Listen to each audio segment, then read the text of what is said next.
Right, next one. I knew this was going to be a long one. I have to do this because if I don't do this, they'll never fucking load.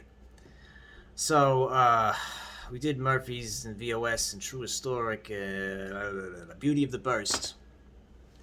Before there was a CC run, this will be a short one. Before there was a CC run, there was a Beauty of the Burst run. Beauty of the Burst is a book. Hold on. This is Beauty of the Burst. It's a book. This came out a long time ago. It's a Japanese book written by a Japanese guy. This is the English version. I have many copies of this book. This is considered to be the Bible. Okay? Then you have Victor Parr's books. Hold on. Victor Parr and Dave's books, Burst Believers, these are the encyclopedias. But the difference between these and these is this. This has a back section. The back section of the guitar, of the book, not the guitar, it has explanations and diagrams and measurements and weights and physics, science is in this book. The back of the book is what makes that book very important, because the back of the book explains real weights of bursts and thicknesses and all kinds of things, and necks and paths and whatnot. That's why that book is a big deal. So before the CCs, they had Beauty of the Burst. Pick a page in there, and I want that burst, and they made that burst. The burst on the cover, which is the Stanley Burst, okay, because Paul Stanley owned it. It was always a big deal. Everybody loved this guitar, and it's a beautiful guitar. So they made a whole bunch of these. And what actually is interesting note on this one is this. Okay. This is considered Sunrise T-Burst, so to speak. It's a T-Burst. They came out with this thing called Stanley Burst for what they considered the color of the guitar. Because remember, when you look at pictures of bursts, the color is not exactly the right color the guitar is. Okay? Manufacturing processes of books changes things, pictures change, and these guitars look very different in very different lighting all the time. So the color may look very different in certain angles and certain colors and certain things. How it is with bursts, it's how it is with historics, it's how it is with everything. So they did this Stanley Burst, which became Sunrise T-Burst, believe it or not. It's still a little different in a sense, the one that they coined. Gibson likes, again, like I say, to make names of everything, especially today. That's why in this book, you look at this book, it has explanations of the bursts and what it goes through, the fading it goes through, with the nicknames, the official nicknames that the vintage industry came up with, not Gibson. Okay? This is a T-Burst. The guitar goes from cherry red sunburst, it starts to fade. Okay? As it starts to fade, the blue and the red start to go. When that happens, specifically the blue first, you get like a T-burst color, where it's still cherry reddish, but it's getting a little, Then it goes from that into a honey color, because now, don't forget, the finish is fading underneath. The red's going, the blue's going, but the lacquer is also getting yellower. So it's getting yellower, okay? And again, you have to understand the physics of it. The different layers of color and how the light comes in and bounces off of these different layers of color, comes back and goes into your eye. That's how you see this. That's how this finish, why this finish looks the way it does. Gibson's finish looks the way it does. There's a physics, there's science to this. Okay, that's in the book, actually. So, now I lost that train of thought. Motherfucker. You know what I'm talking about, though. After the honey burst phase comes the lemon drop. Now the lemon drop, there's no more color left, and the lacquer is starting to turn much yellower, so the yellow is already more yellow on top of that.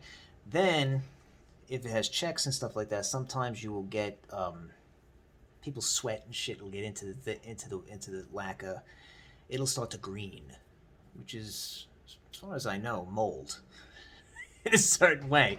But it'll start to green. Not every guitar gets this, but some of them do. Specifically the gold tops, where you'll get greening, where you'll have a yellow guitar, but it'll be like kind of greenish. That's the real dirty fucking lemon.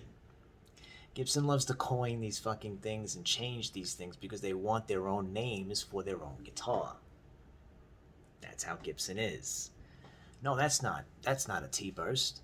That's Sunrise Beige T-Burst. Or that's, if you get my point, that's Maple Syrup Burst. And they've done that. Oh yeah, Maple Syrup Burst. They have that. So that's where it comes down to the thing. If you have like a guitar that's a specific color, like here's a good one. There's a guitar, it's called the Brock Burst.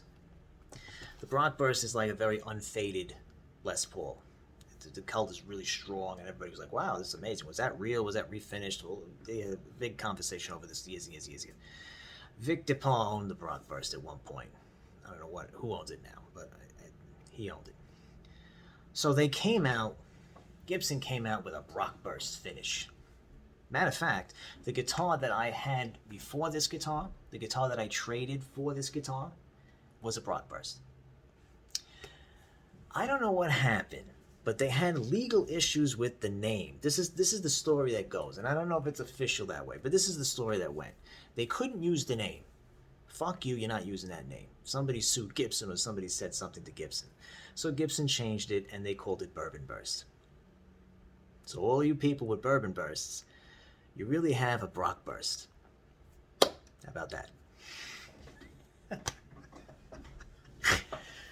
Oh yeah, I mean, look, like I said before, I'm not the only one who knows this shit. There's plenty of people out there that know this shit that have been, with historics all this fucking time. It's just who remembers all of this shit. And of course, I have nothing in my life, so I remember all of this shit. Let's see. I did that. I did everything. Yeah. I'm sure there's a few more I didn't hit. Dealer runs. Let's do dealer runs. Rumble Seat in particular. I'm going to mention Rumble Seat. Rumble Seat has fabulous dealer runs where he really gets into the fucking thing. Elliot gets into the his latest one was fabulous. I mean, if you watch Gibson TV, they have the guy from Cheap Trick. Of course, I know his name. I just forget his name. He pulls out one that he bought from Elliot. Again, he wanted specific necks and specific top carb and this, and he even got the fucking case cover made, which I was like, wow, that's fucking cool. But dealer runs, if you are a diamond dealer or a trusted dealer of Gibson, Chicago Music Exchange is one, Wild One is one, they get whatever the fuck they want. They'll get like Wildwood spec. What the fuck is Wildwood spec? It's kind of sometimes bullshit. It's just the color. You know what I mean? Give me a fucking break. It's Wildwood spec. We have nylon saddles. That's not Wildwood spec. That's 1963 spec. So give me a break. You know what I'm talking about? But they'll do that. They'll do some of this. But Rumble Seat though, they were good. They're my favorite ones that I've ever seen. I wish I could have bought one of those. Anyway, they'll get specific things they want, specific color, specific weight, specific anything, whatever things. That's dealer runs. Dealer runs are usually pretty limited, but don't forget, nothing is fucking limited. Gibson will eventually use part of a dealer run for something else or whatever the hell. They do it all the time. It's just what it is. And that's about it. I think I covered most of them. If you survived all through each fucking video I put out, I was going to do another video on a different topic today, but I guess this is enough for now. Another time for the next one. The next one's going to be on 2002, 2003. This is going to just explain how Gibson is when it comes to marketing, when it comes to manipulation and the planned obsolescence that they have with the Burst and the reason why they have the planned obsolescence with the burst. And that's it. I'm gonna go get pizza. No.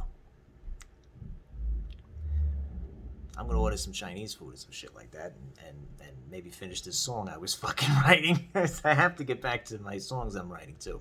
All right, here's your 10 minutes.